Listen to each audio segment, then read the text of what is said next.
প্রচণ্ড গরমে ইংল্যান্ডের বেশ কয়েকটি স্থানে দাবানল দেখা দিয়েছে। আমি এখন যে জায়গাতে আছি সেটি হচ্ছে লন্ডনের ইস্ট লন্ডনের ওয়েনস্টেড পার্ক। আমার পিছনে দেখছেন এখানে এই জমিগুলো পুড়ে গিয়েছে। লন্ডন ফায়ার ব্রিগেড বলছে প্রায় 4 হেক্টর এলাকা পুড়ে গিয়েছে এই পার্কে। এখানে ঘাস এবং গাছপালা যেগুলো আছে সেগুলো বেশিরভাগই পুড়ে গিয়েছে এবং লন্ডন ফায়ার ব্রিগেডের পক্ষ থেকে বলা হয়েছে 10টি ফায়ার ইঞ্জিন এবং 70 জন দমকল কর্মী পাঠানো হয়েছে এই আগুন নিয়ন্ত্রণের জন্য।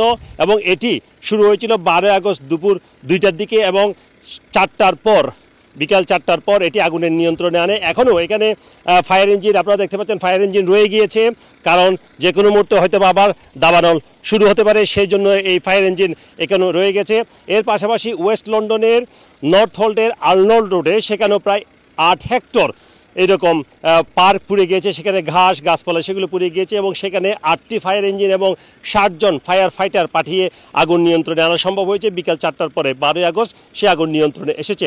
ইংল্যান্ডের সর্বোচ্চ তাপমাত্রা আজকে লন্ডনে রেকর্ড করা হয়েছে নর্থ হল্টে, সেখানে 33.3 ডিগ্রি সেলসিয়াস তাপমাত্রা রেকর্ড করা হয়েছে এবং ইউকে হেলথ সিকিউরিটি এজেন্সির পক্ষ থেকে আশঙ্কা করা হচ্ছে হয়তো মিডল্যান্ডে সর্বোচ্চ তাপমাত্রা 34 ডিগ্রি পর্যন্ত হতে পারে। এবং ইউকে হেলথ সিকিউরিটি এজেন্সির পক্ষ থেকে বলা হয়েছে যুক্তরাজ্যে এই সামারে এটি সর্বশেষ হয়তোবা হিট ওয়েভ, যেখানে সর্বোচ্চ তাপমাত্রা হতে পারে 34 degree Celsius. Sarwar Hossain, RTV, London.